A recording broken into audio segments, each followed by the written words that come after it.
السلام علیکم ناظرین، پچھلی کی سکینڈ پر آپ نے دیکھا کہ حلیمہ کا بچہ پیدا ہونے والا تھا، لیکن حکیم ارطغرل کا کہنا تھا کہ صورتحال ٹھیک نہیں ہے۔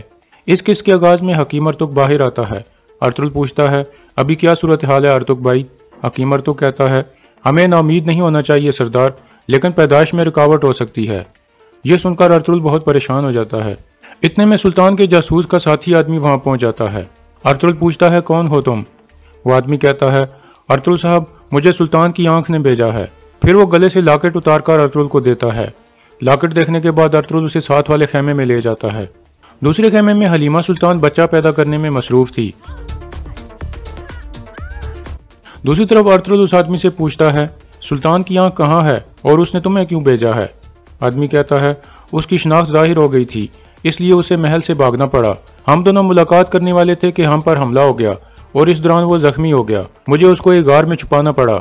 اس کی جان خطرے میں ہے، لیکن اس نے مجھے بتایا ہے کہ وہ آپ کو کوئی اہم معلومات دینا چاہتا ہے اور وہ مرنے سے پہلے آپ سے ملنا چاہتا ہے۔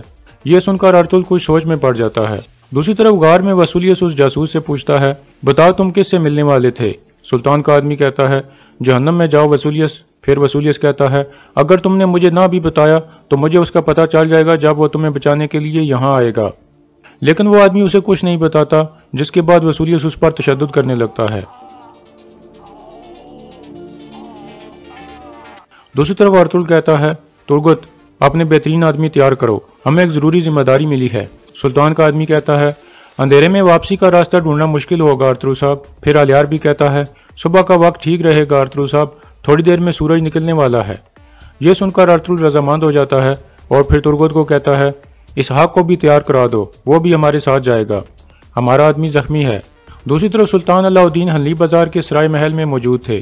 اتنے میں ان کا خاص آدمی آ کر کہتا ہے، ابو منصور، میں آپ کو کچھ بتانا چاہتا ہوں۔ سلطان اسے بیٹھنے کو کہتے ہیں۔ بیٹھنے کے بعد وہ آدمی کہتا ہے، گیدڑ اپنے ساتھیوں کے ساتھ آج باہر نکل آیا ہے۔ سلطان کہتے ہیں، اس کا مطلب ہے کہ اسے کھیل کی بو آ گئی ہے، وہ کس طرف گیا ہے؟ آدمی کہتا ہے، وہ نکولس پہاڑی کی طرف گیا ہے جناب۔ سلطان کہتے ہیں، جب گیدڑ شکار پر جا رہے ہیں تو شیر بھی آرام سے نہیں بیٹھ سکتے۔ یہ سن کر وہ آدمی فوراً اٹھ کر وہاں سے چلا جاتا ہے۔ دوسری طرف حلیمہ سلطان بچہ پیدا کرنے کی کوشش کر رہی تھی اور بہت تکلیف میں تھی۔ مرکزی خیمے میں ترگت آ کر کہتا ہے، سورج نکلنے والا ہے سردار، تیار ہو جائیں۔ پھر ارطغرل اندر حلیمہ کے پاس جاتا ہے اور اسے دلاسا دیتا ہے۔ حلیمہ سے ملنے کے بعد وہ واپس مرکزی خیمے میں آ جاتا ہے اور حکیم ارطغرل کو کہتا ہے، حلیمہ کا خیال رکھنا ارطغرل بھائی۔ پھر وہ سب روانہ ہو جاتے ہیں۔ دوسری طرف حنلی بازار میں سلطان کا خاص آدمی اندر آ کر سلطان کو بتاتا ہے کہ شیر بھی شکار پر نکل گئے ہیں۔ سلطان پوچھتے ہیں، وہ کس طرف گئے ہیں؟ آدمی کہتا ہے، جس طرف گیدڑ گئے تھے۔ یہ سن کر سلطان فوراً کھڑے ہو جاتے ہیں اور اپنے آدمیوں کے ساتھ وہاں سے روانہ ہو جاتے ہیں۔ اسی دوران ارطغرل اور اس کے ساتھی بھی سفر پر روانہ تھے۔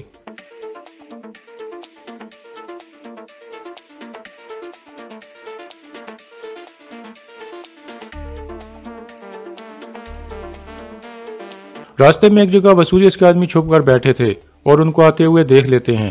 وسولیس کا ایک سپاہی دوسرے سپاہی کو کہتا ہے، گورنر وسولیس کو جا کر بتاؤ کہ ارطغرل اور اس کے آدمی آ گئے ہیں۔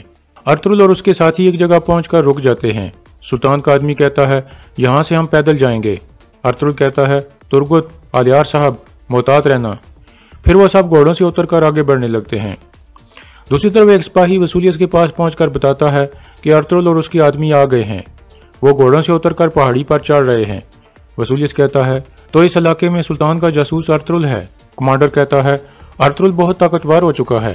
وسولیس کہتا ہے، وہ پہلے ہوگا لیکن اب نہیں رہے گا، چلو چلیں نکولس۔ پھر کمانڈر نکولس اپنے سپاہیوں کو کہتا ہے، جیسے میں نے تمہیں کہا تھا، آپ سب چھپ جاؤ اور میرے حکم کے بغیر حرکت میں مت آنا۔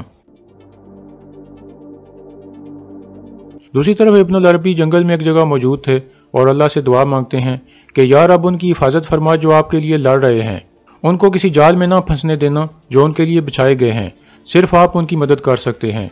दूसरी तरफ अर्तुगरुल और उनके साथी आगे बढ़ रहे थे। एक जगह पहुंचकर अर्तुगरुल कहता है, तुर्गुत तुम लोग यहीं रुक जाओ और आसपास पर नजर रखो। फिर अर्तुगरुल अपने चंद साथियों के साथ गार की तरफ बढ़ने लगता है। दूसरी तरफ हलीमा सुल्तान मुसलसल जोर लगा रही थी, लेकिन बच्चा पैदा नहीं हो रहा था। इतने में दाई कहती है, बच्चा सांस नहीं ले पा रहा।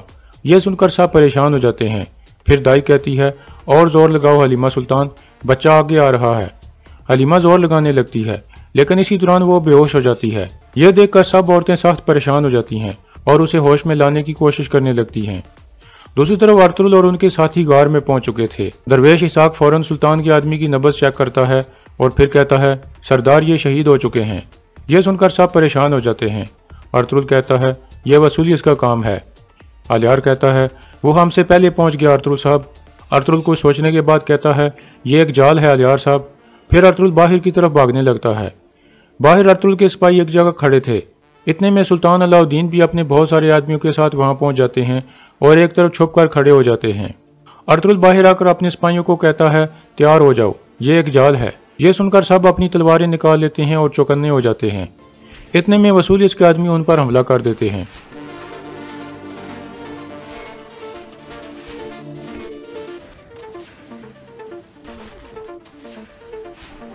इसी दौरान एक तीर अलियार को लग जाता है और वो गिर जाता है। सुल्तान और उनके आदमी भी खड़े ये सब देख रहे थे। सुल्तान का आदमी पूछता है, क्या हुक्म है सुल्तान? सुल्तान कहते हैं, अभी इंतजार करो। अर्तुगरुल अलियार के लिए सख्त परेशान हो जाता है और उसे सहारा देने की कोशिश करने लगता है। इतने में वसूलियत और उसके आदमी तलवारें लेकर आगे बढ़ने लगते हैं। अर्तुगरुल और उनके साथी भी तैयार हो जाते हैं, लेकिन वसूलियत के आदमी तादाद में बहुत ज्यादा थे। वसूलियत कहता है, सब खत्म हो चुका है, तुम्हारी शोहरत का यहाँ खात्मा होने वाला है अर्तुगरुल। अर्तुगरुल कहता है, तुम शोहरत के बारे में बात कर सकते हो, हमारे लिए शहादत ही काफी है। फिर अर्तुगरुल नारा लगाकर हमला कर देता है।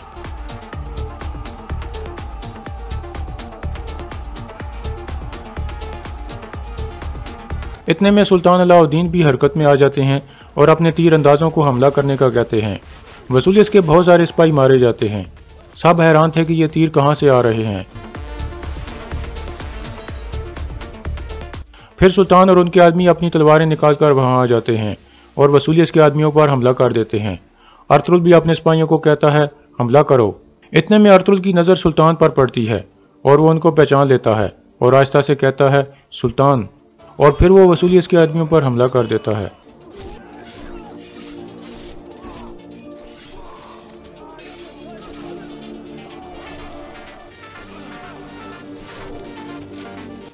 थोड़ी देर बाद अलियार भी उठ खड़ा होता है और तीर तोड़कर अपनी तलवार निकाल लेता है और फिर वसूलियत के आदमियों को मारने लगता है। इसी दौरान वसूलियत अपने कमांडर से पूछता है, ये नए आदमी कौन हैं? कमांडर कहता है, मैं नहीं जानता, ये हमसे ज्यादा हैं, हम हार जाएंगे, चलें यहाँ से चलते हैं। वसूलियत कहता है, हम नहीं हारेंगे, लड़ते रहो।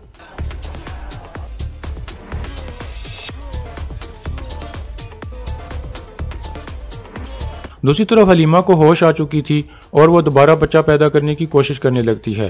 दाई कहती है, हलीमा सुल्तान, बस थोड़ी और कोशिश करो, और फिर बच्चा पैदा हो जाता है। सब औरतें खुश हो जाती हैं। दाई कहती है, ये लड़का है। फिर आयमा खातून और हलीमा सुल्तान भी बच्चे को उठाकर देखती हैं। दूसरी तरफ लड़ाई जारी थी। अर्तुगरुल और वसूलियत का आमना सामना हो जाता है। वसूलियत कहता है, हार मान लो अर्तुगरुल, यहाँ से निकलने का कोई रास्ता नहीं है। अर्तुगरुल कहता है, हम अल्लाह के सिवा किसी के आगे नहीं झुकते वसूलियत, हमारे आखिरी सांस तक भी।